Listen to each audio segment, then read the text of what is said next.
शराब का मामला है ही नहीं, जिसको ये गलतफहमी है वो दिमाग से निकाल दे। और दूसरी तरफ भारतीय जनता पार्टी की तरफ से मनोज तिवारी हमारे साथ इस चर्चा में जुड़ रहे हैं, उनके साथ बातचीत होगी। लेकिन पहले मैं संजय सिंह जी से समझना चाहता हूं। संजय सिंह जी, जो मामला है और जो आरोप है वो तो एकदम सामने है। कहा यह जा रहा है कि अगर इतना ही सब कुछ ठीक ठाक था और इतना ही सब कुछ फायदे का था जनता के लिए, तो इसको अचानक विड्रॉ क्यों कर लिया गया?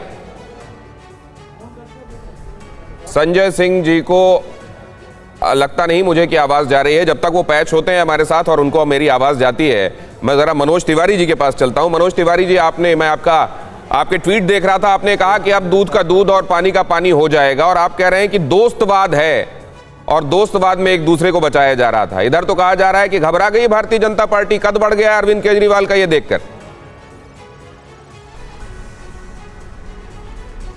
दिनेश भाई, जिस प्रकार की घटना दिल्ली में हुई है शराब नीति के नाम पे, मैं समझता हूँ आज पूरे दिल्ली की और पूरे देश की आंखें खुली हैं कि अरविंद केजरीवाल जी, मनीष सिसोदिया जी भोली भाली सूरत के पीछे कितना बड़ा आपराधिक चेहरा और घोटालेबाज चेहरा रखते हैं। आज जो सीबीआई की इंक्वायरी हुई है उसमें अच्छी तरह सबको पता चलना चाहिए कि इनके शराब नीति के ऊपर हुई है, और ये शराब नीति वो जिसका ये गुणगान करते रहते थे, जिसको ये बताते थे कि रेवेन्यू इकट्ठा करने का सबसे बड़ा मॉडल है। कभी कहा इससे हमारा हजारों करोड़ का रेवेन्यू बढ़ेगा, बाद में कहते हैं रेवेन्यू घट गया, और स्थिति यह आई कि शराब की बिक्री तो 80% बढ़ गई लेकिन रेवेन्यू 80% घट गया। तब जाकर के इस लीपापोती को देखते हुए जैसे ही एलजी साहब ने सीबीआई जांच की सिफारिश की, दूध का दूध पानी का पानी होने के कगार पे आ गए हम। उस समय इन्होंने अपनी शराब नीति को वापस ले लिया।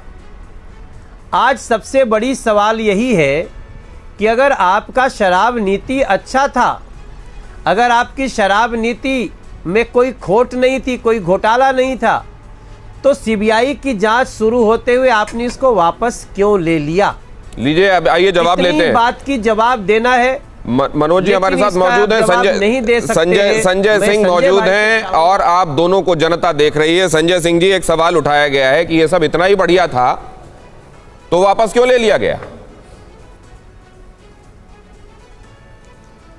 देखिए, पहली बात तो जो आपने कहा देश के लोगों को सुनना है, देश के लोग ये देख रहे हैं और सुन रहे हैं कि जिस तरह से 3 बार दिल्ली में भारतीय जनता पार्टी को हराने के बाद, पंजाब में प्रचंड बहुमत से जीतने के बाद और वहां बीजेपी को हराने के बाद, आज जब केजरीवाल गुजरात और देश के अंदर पूरे देश में उनकी लोकप्रियता बढ़ रही है, शिक्षा और स्वास्थ्य के मॉडल की लोकप्रियता बढ़ रही है, तो ये उस शिक्षा मंत्री पे कार्रवाई करवा रहे हैं जिसके बारे में कल ही न्यूयॉर्क टाइम्स ने अपने फ्रंट पेज पे उनके शिक्षा मॉडल की तारीफ की, केजरीवाल के शिक्षा क्रांति की तारीफ की।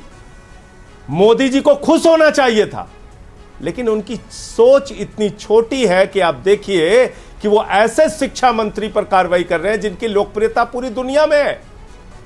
आप क्या संदेश देना चाहते हैं पूरे देश को कि दिल्ली में शिक्षा नहीं चलने देंगे, स्वास्थ्य नहीं चलने देंगे? और दिनेश जी, शराब अगर मुद्दा होता तो सबसे पहले तो शराब पर कार्रवाई होनी चाहिए। गुजरात में 100 से ज्यादा लोग मर गए वहां पे जहरीली शराब पी के। 10,000 करोड़ का नकली शराब और जहरीली शराब का धंधा भारतीय जनता पार्टी के नेता करते हैं गुजरात में। कार्रवाई ये करने की बात कर रहे हैं।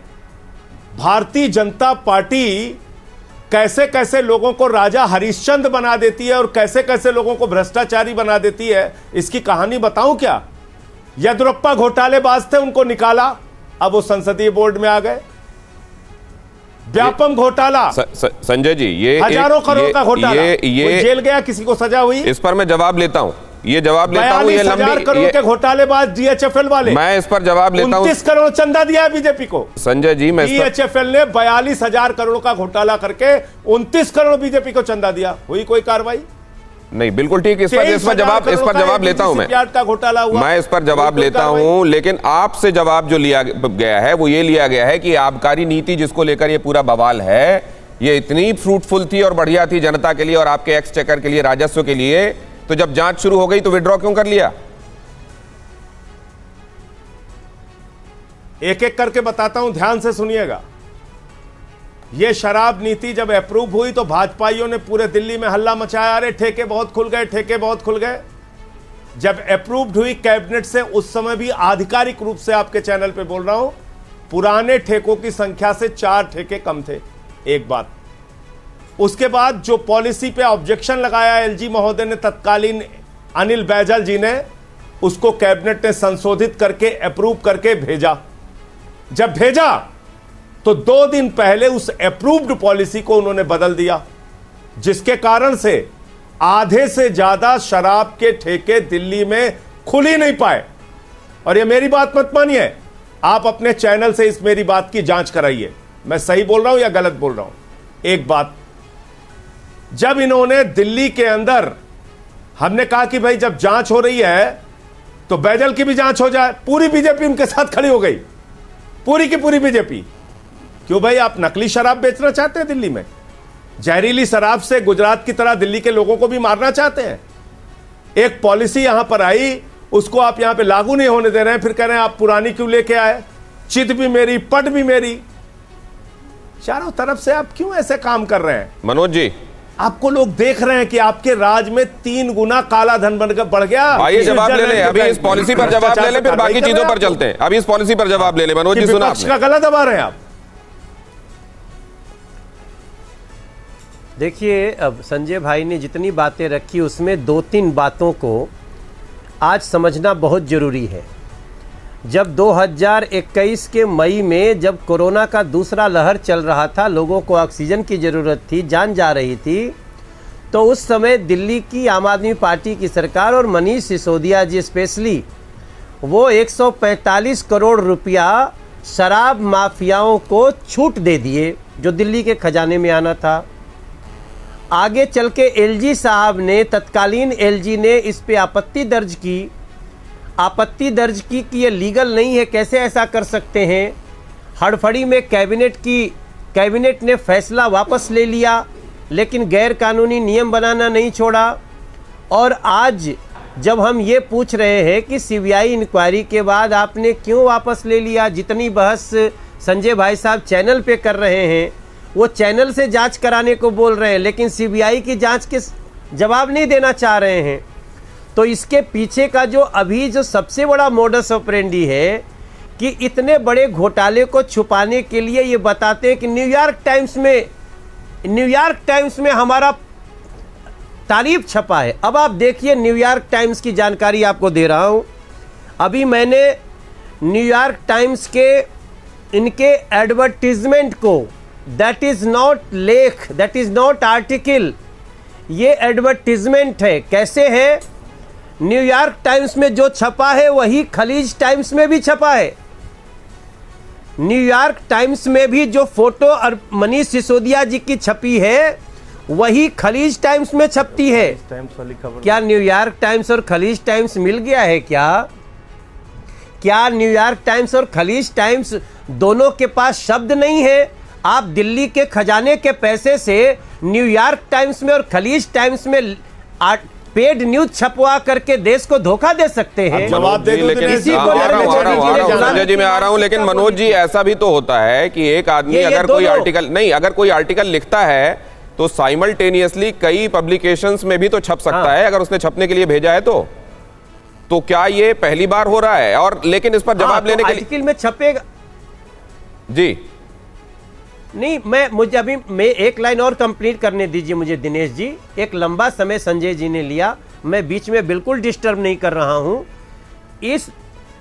अगर एक कोइंसिडेंस है, उसका एक वर्ड कोइंसिडेंस है, तो मैं समझता हूं इसकी भी एक जांच बनती है, ये भी एक घोटाला है। तो राइटर वही है तो वर्ड्स तो वही रहेंगे, उसकी लाइनें तो वही रहेंगी।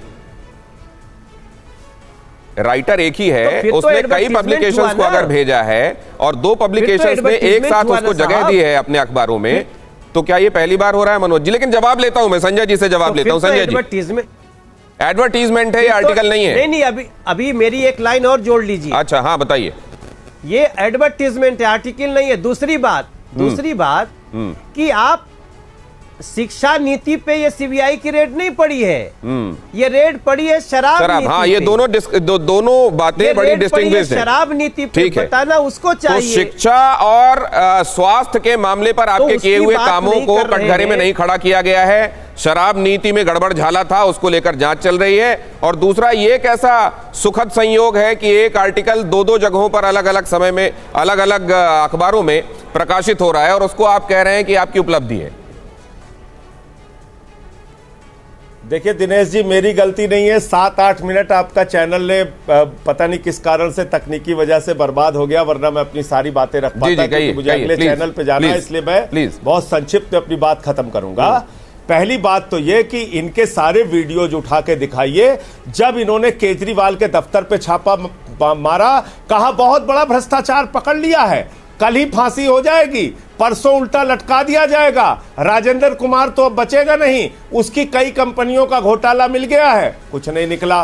फिर मनीष सिसोदिया के घर पे सीबीआई का छापा मारा, बहुत गलत घोटाला पकड़ लिया है, अब बचेंगे नहीं मनीष सिसोदिया, इनका असली चेहरा सामने आ गया, कुछ नहीं निकला।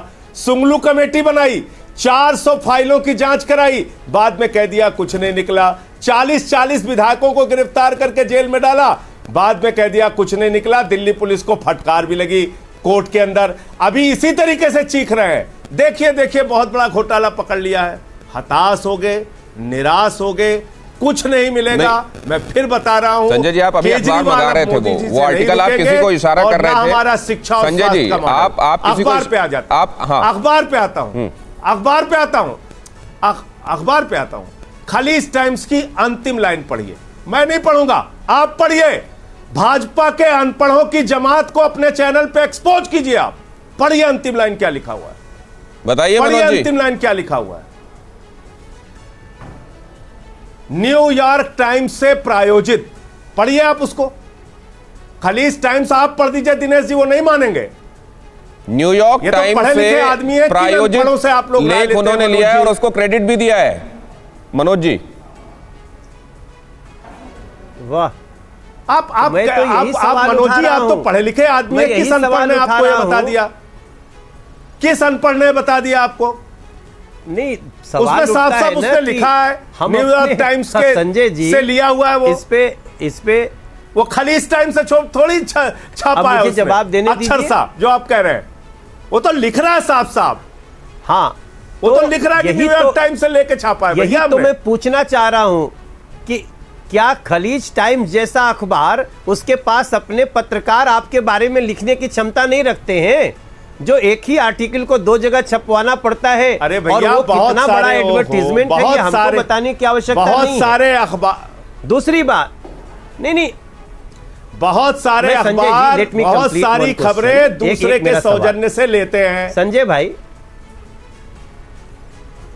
हाँ, अब देखिए, अब यही बात आ गई ना, मुझे अगले चैनल पे जाना है छपा तो 2 अखबार में, दुनिया के 2 अखबार में एक ही जैसा छपा। इसी को मानसिकता गुलामी की कहते हैं। अरे भैया, आप समझते हैं न्यूयॉर्क टाइम्स में छपवा के और खलीज टाइम्स में छपवा के, भैया आपकी आज तक पे कोई फुटेज, या तो मैं कंप्लीट कर लूं, आप अरे सुन तो लीजिए। अरे भैया, आपका जवाब ही दे रहा हूं, मुझे जाना है अगले चैनल पे मनोज जी, नहीं तो मैं आपको, आप जानते हैं मैं डिबेट छोड़ के नहीं जाता। आपकी अगर कोई फुटेज, एक सवाल है, उसको सुनने के बाद आप कंप्लीट कर दीजिए। अपने चैनल पे सवाल और सुन तो लिखेंगे सौजन्य से आज तक, यही हुआ इसमें। अच्छा चलिए। अरे सौजन्य, न्यूयॉर्क टाइम्स और खलीज टाइम्स दोनों बहुत बड़े बड़े अखबार हैं, लेकिन एडवर्टीजमेंट हर जगह छपता है और इसी को पेड न्यूज बोलते हैं, इसी को बोलते हैं पेड न्यूज। लेकिन संजय जी, मेरा सवाल है कि ये तो हम विषय से हट रहे हैं। हमारा मूल है कि आपके पास आबकारी नीति पर इतने ज्यादा तर्क थे तो सीबीआई को दिए जा सकते थे, उसको वापस लेने की आवश्यकता क्यों पड़ गई? अगर पड़ी है तो इसका मतलब है, जैसा आज सौरभ भारद्वाज जी ने भी कहा, इस पर एक बात और कही गई कपिल मिश्रा जी की तरफ से, वो बात भी मैं जरा पूछ लूं संजय जी से, पुराने साथी रहे उनके। उन्होंने कहा है कि ये तो मदर मैरी की स्कूल तस्वीर छपवा दी है, तो प्राइवेट स्कूल है।